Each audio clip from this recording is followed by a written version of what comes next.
Je suis maintenant avec François Moisan. François Moisan, bonjour. Vous êtes Bonjour. directeur exécutif de l'ADEME. Et alors là, vous avez participé à un débat à la Cité de la Réussite, de la propriété à l'usage vers une économie du partage. Moi, la principale question, je rebondis forcément sur ce qui se passe en ce moment. On parle toujours de croissance. Et est-ce que croissance économique et économie du partage peuvent aller de pair? Alors, c'est une question effectivement qu'on se pose forcément. Peut-être tout d'abord pourquoi nous, l'ADEME, l'économie du partage, ça nous concerne, ça nous intéresse. Ce qu'on constate effectivement depuis plusieurs années, alors il y a eu l'économie de la fonctionnalité, c'est-à-dire qu'on a vu dans les années 80-90 par exemple qu'on allait plutôt louer des entreprises, louer des services, louer des photocopieuses, plutôt on loue des moquettes, des surfaces de moquettes qu'on va changer, plutôt que d'acheter. Et on voit qu'à travers cette économie de la fonctionnalité, ça pouvait procurer des économies de matière, de recyclage des produits, etc. Donc c'était intéressant. On voit maintenant des pas nouveaux, mais qui sont plus seulement de la fonctionnalité, mais de l'économie du partage. Et pour nous, bon, évidemment, dans la vie quotidienne, on voit ce que Vélib, Autolib, on voit tous ces services de mobilité où on aurait tendance plutôt à utiliser un service. Finalement, on a besoin de se déplacer. Le besoin, c'est de la mobilité. C'est pas d'être propriétaire d'une voiture. Encore que derrière la propriété de la voiture, il y a beaucoup de choses. Et effectivement, c'est là qu'on voit tout ce transfert qui peut se faire entre, finalement, pour des raisons économiques actuellement, pas seulement écologiques, mais économiques, on voit qu'il y a des gens qui préfèrent avoir un service parce que ça va leur coûter moins cher que d'être propriétaire de leur véhicule, par exemple. Ça va être plus pratique, donc ils vont y gagner sur plusieurs tableaux. Alors, je reviens à votre question, est-ce que c'est compatible? Alors, on voit bien que dans la situation de crise, les problèmes de revenus vont peut-être pousser vers des solutions plus économiques. Après, il va se poser aussi le problème, c'est que si on va à long terme dans une société du partage, moins de propriété, je reprends le problème de la voiture. Une voiture, quand on la possède, pendant plus de 92% du temps qu'on la possède, elle ne bouge pas, elle ne sert pas. Alors que, effectivement, si on a un véhicule partagé, on voit qu'on va arriver à substituer 3 à 4 voitures en propriété avec une seule voiture en partage. C'est très bien pour l'environnement. On peut se dire, et d'un point de vue de l'emploi, qu'est-ce qui va se passer? Et ça, effectivement, c'est une question. Alors, bien sûr, on voit qu'on va avoir des emplois dans les services. Et ça, il y en a beaucoup. L'intérêt des emplois dans les services, et ce type de services, c'est qu'ils ne sont pas délocalisables. Ces emplois, s'il faut mettre à disposition des véhicules, etc., les gérer, ça va être pour l'essentiel quand même des emplois qui sont faits en France. Et puis, et c'est là qu'il y a une réflexion qu'il faut continuer à avoir, c'est ces véhicules, par exemple, qui vont être partagés, il va falloir les maintenir, il va falloir les fabriquer, les recycler. Et là, il y a toute une économie circulaire qu'il va falloir mettre en place et qui va être industrielle aussi. Donc, il y aura aussi des emplois industriels qu'on ne connaît pas forcément. Mais se pose le problème de la transition. Comment on y va et comment vont être formés. Et l'ADEME joue un rôle dans cette transition. En France, on a quand même un rapport à la propriété qui est particulier. Donc c'est un combat supplémentaire pour l'ADEME. Alors, je ne vais pas appeler ça un combat. Parce que une mission, un objectif. C'est une mission. Alors, effectivement, pour nous, alors comment c'est venu un petit peu aussi? Alors, on observe ce qui se passe dans la société.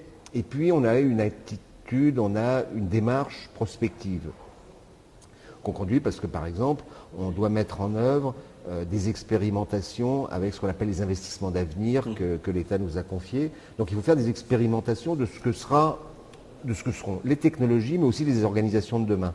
Et on a été amené comme ça à soutenir, alors on appelle ça des démonstrateurs, des expérimentations, par exemple 5 démonstrateurs en France sur de la mobilité du futur. Ouais. Comment ça s'organise? Alors il y a les collectivités locales qui participent. Je prends juste un exemple sur une de ces expérimentations qui a lieu à Niort. C'est pas anodin si c'est à Niort. C'est quand on utilise un véhicule en libre service, finalement ce qu'il faut assurer, c'est le conducteur et pas la voiture. Oui. Et donc, ça nécessite de développer un nouveau produit assurantiel. Et c'est effectivement les mutuelles de Niort qui ont proposé ce projet, comment expérimenter une nouvelle formule d'assurance. Alors, c'est pas de la technologie, mais on voit que derrière, bien sûr, il y a aussi de la technologie. Donc, pour faire ces expérimentations, il faut qu'on développe des visions du futur. Qu'est-ce que ça serait? Et là, on travaille avec des experts des entreprises, des laboratoires, pour construire ces visions du futur et qui maintenant vont nous servir effectivement dans le débat énergétique, puisqu'il est programmé un grand débat au niveau national sur qu'est-ce que pourrait être notre système énergétique. Et donc, quand on dit système énergétique, c'est pas seulement les centrales, est-ce que ce sera du solaire ou du nucléaire, c'est aussi quotidiennement comment on va la consommer. Et on la consomme partout, dans la maison, dans nos déplacements. Vous qui voyagez beaucoup, parce que vous êtes aussi directeur chargé de l'international Oui. à l'ADEME, vous qui voyagez beaucoup, ma question est assez simple, c'est quelle vision on a de nous? Quelle vision à l'étranger a-t-on de la France et de nos efforts ou pas, lents ou pas, sur cette transition, sur cette évolution? Je dirais cette vision, tous les autres pays ne se préoccupent pas seulement des Français, c'est peut-être pas les Français qui sont les plus gros problèmes. Les plus gros sujets, parfois, c'est quand même, je dirais, c'est deux choses. C'est les pays émergents, qui vont prendre une place économique de plus en plus importante et qui comprennent, quand on regarde en Chine, par exemple, les problèmes de ce qu'on pourrait appeler l'électromobilité. Et pas seulement avoir des véhicules électriques, mais comment on organise la mobilité. Les Chinois sont complètement sur ce sujet et savent bien qu'ils ne pourront pas avoir chacun une voiture. Enfin, le gouvernement chinois sait qu'il faut trouver des alternatives. Donc il y a les problèmes de ces pays émergents. Et puis, un nouveau problème qui est plein aussi c'est l'Afrique qui est pas encore émergente, mais qui va être un pays avec beaucoup et qui est très lié à la France pour des raisons historiques. Et donc, c'est vrai qu'au niveau international, il y a aussi ces alliances d'options, mais que j'étais au Japon assez souvent, et c'est impressionnant aussi de voir comment au Japon, l'idée, par exemple, du lien entre le véhicule, le réseau électrique, la maison, tout ça, font émerger, surtout après Fukushima, et leur souhait de changer radicalement de mode énergétique est très très impressionnant, parce que les Japonais voient que maintenant, c'est la société qui doit changer, et pas seulement de la technique.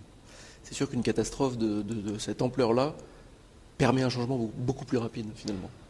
Il permet, ou tout au moins, il le nécessite.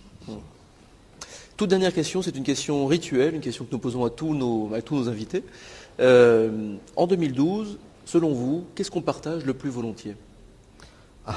En 2012, qu'est-ce qu'on partage le plus volontiers? Je dirais c'est peut-être son temps, encore, le temps dont on dispose. Parfois, on